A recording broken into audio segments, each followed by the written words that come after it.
धर्म प्रेमी सज्जनों तथा विशेषकर आज संपूर्ण भारतवासियों से, देशवासियों से मुखातिब हूँ।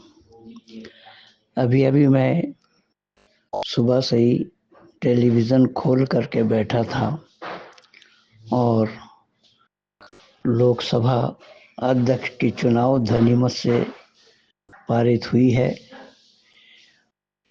बिरला जी दोबारा अध्यक्ष बने हैं। मैं अपने तहे दिल से उनको बधाई देता हूँ। बड़े सुलझे हुए व्यक्ति हैं और व्यवहार कुशलता के धनी हैं। लेकिन एक बात से मुझे तकलीफ़ ये हुई जब अखिलेश ने बोला कि किसी के साथ कोई कार्रवाई ना हो विरोधी, तो बिरला जी को बोलना चाहिए था कि जब असभ्यता करेंगे कि तब कार्रवाई क्यों ना होगी। कार्रवाई के लिए ही तो मुझे बैठाया गया है, मैं बैठा हूँ कार्रवाई के लिए।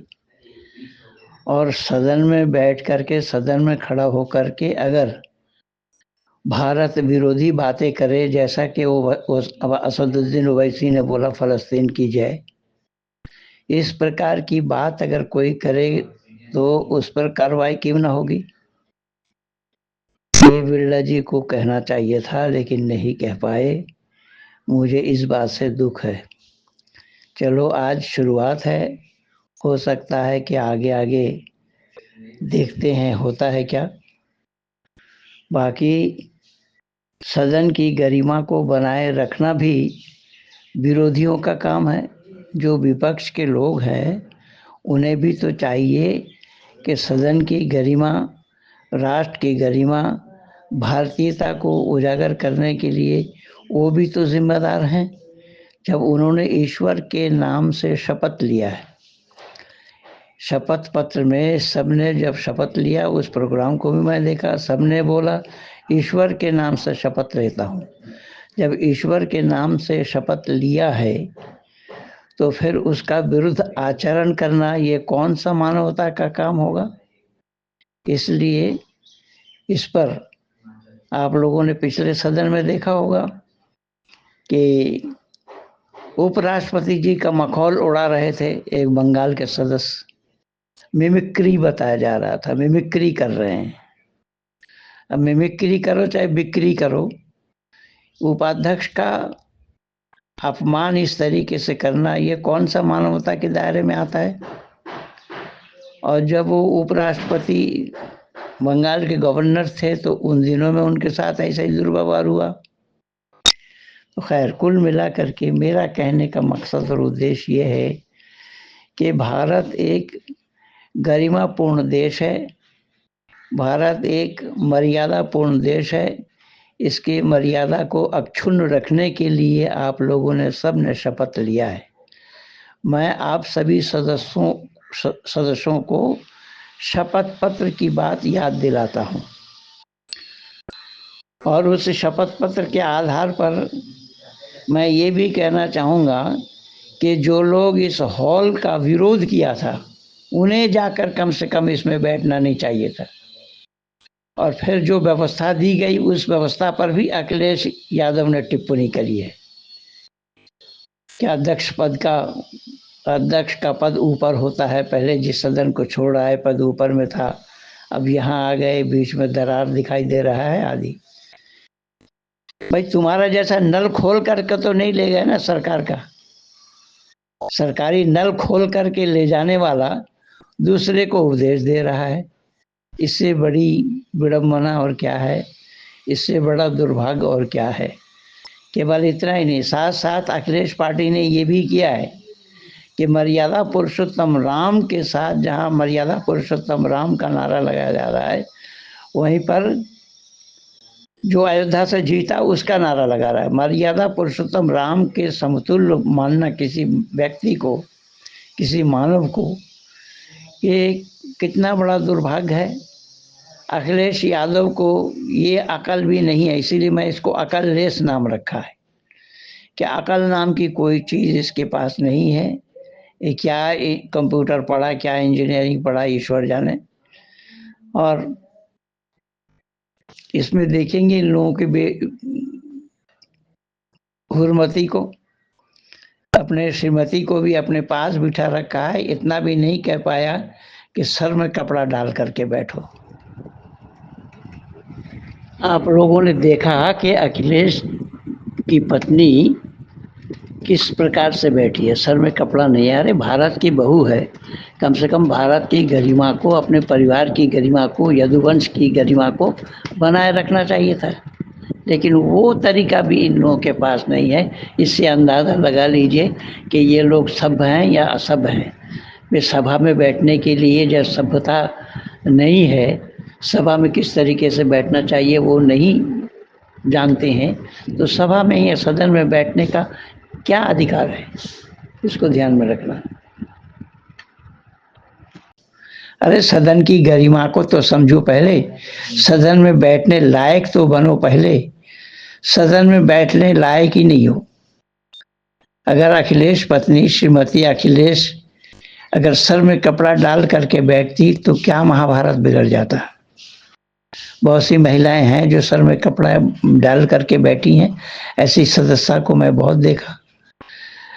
रही बात जो इस तरीके की व्यवहार कर रहे हैं, जय श्री राम का नारा लगाने पर वहाँ विरोध हुआ कल, तो जय श्री राम का नारा लगाने पर आप विरोध कर रहे हैं और फलस्तीन की जय लगाने पर उसका विरोध क्यों नहीं किया।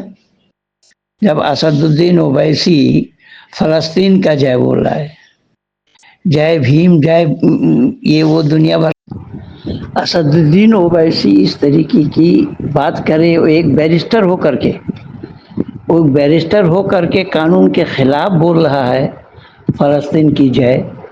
एक बैरिस्टर, नादान आदमी कोई बोले, पागल कोई बोले तो कोई बात नहीं, लेकिन एक बैरिस्टर हो करके सदन में खड़ा हो करके इस तरीके से बोल रहा है, ये कितनी अमर्यादित बात है। का जय करके जय फलस्तीन। फलस्तीन कौन है, कहाँ है, कि भारत में है क्या फलस्तीन? फलस्तीन का जय बोलना क्या इस सदन का गरिमा है? अब फिर बिरला जी को ये कहा जा रहा है कि किसी को टोकेंगे नहीं। अरे गरिमा पर जब आप आंच लगाओगे टोकना क्यों पड़ेगा? खुद को होश संभाल करके चलो, कोई ऐसी बातें ना करो जिस पर आपत्ति उठे, कोई ऐसा कार्यक्रम ना हो जिस पर लोग उंगली उठाए, और तुम लोग इस तरीके से सदन को चलने नहीं देते हो। ये भारत का कितना बड़ा नुकसान है। ये पैसा हम सब भारतवासियों के टैक्स का है जो हम सब तुम्हें खिला रहे हैं, लेकिन इतनी बड़ी जनता के साथ तुम लोग विश्वासघात करते हो। क्या ये गरिमापूर्ण बात है? क्या इसी कोई सदन की गरिमा बताया जाएगा? और फिर भी टोको नहीं।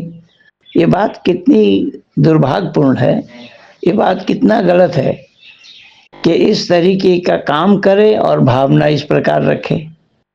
तो माननीय बिरला जी से, मैं ओम बिरला जी से यही विनती करूंगा कि आप अपने गरिमा को बनाए रखने के लिए पिछले बार से ज़्यादा सख्त हो जाएं आप, ताकि किसी प्रकार का नए सदन में किसी प्रकार का कोई भी दुर्व्यवहार सहन नहीं किया जाएगा। और विशेष करके जो लोग ऐसे दुर्व्यवहार करते हैं, फौरन हाथ पकड़ करके उनको सदन से बाहर कर देना, ये व्यवस्था होनी चाहिए। कि जब भारत की जनता के साथ ये विश्वासघात है, भारत की जनता के द्वारा ये सदन चलाया जा रहा है, खा पी रहे हो, कितना रुपया खर्च होता है रोजाना, तो ये सदन चलने के लिए, सदन को चलाने के लिए इतना रुपया बर्बाद करना, और वो भी भारत के गरीब जनता का, कभी सोचा है या कभी मन में आई बात ये कि गरीबों का पैसा इस तरीके से हमें बर्बाद नहीं करना चाहिए? क्या ये सदन के मेंबर को ये जिम्मेदारी नहीं है? अब सदन पर उंगली उठाने वाले इस तरीके की बात करें, और जो मुझे तो ऐसा, मैं बोल रहा हूँ कि मुझे तो ऐसा लग रहा है कि ये सदन का विरोध किया था, बहुत सारे लोगों ने, मैं समय खराब करना नहीं चाहता नाम लेकर के, बहुत सारे लोगों ने इस सदन का उद्घाटन करने में विरोध किया था। तो जिन लोगों ने विरोध किया था वो आज किस मुंह से आकर के यहाँ बैठे हैं? लज्जा नाम की कोई चीज है कि नहीं उन लोगों के पास? ये मानवता पर कुठाराघात नहीं है क्या? तो इन सब बातों को ध्यान में रखते हुए माननीय ओम बिरला जी को चाहिए कि सदन की गरिमा को बनाए रखने के लिए आपको सख्त कार्रवाई करनी चाहिए। कभी भी किसी प्रकार का कोई भी असभ्यता करे, कोई भी असभ्यपन दिखाना चाहे, कोई भी प्रधानमंत्री के खिलाफ बोले, कोई भी सरकार के जिम्मेदार पदों के खिलाफ बोले, फौरन संज्ञान में ले करके उनका विरोध करना चाहिए, उनको रेस्ट्रिकेट करना चाहिए। और आज देश की दशा देख रहे हैं, जज ने बयान पढ़े बिना जमानत दे दी, तो इस देश का क्या होगा? कहाँ हम वास कर रहे हैं? हम कहाँ, किस देश के वासी हैं? क्या ऐसे जजों को जज बने रहने का कोई अधिकार है? इनको तो पुलिस जैसे लाइन हाजिर करा देना चाहिए था।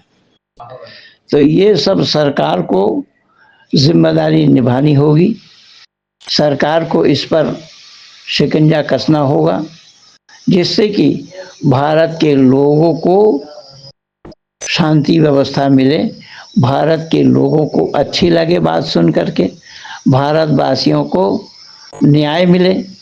ये न्याय के खिलाफ जो मखौल उड़ाया जा रहा है, चाहे वो सुप्रीम कोर्ट के द्वारा हो या हाई कोर्ट के द्वारा, और कुछ नेता तो ऐसे भी हैं जो प्रांत के मुख्यमंत्री हैं, वो कह रहे हैं कि हम हाई कोर्ट के आदेश को नहीं मानते हैं।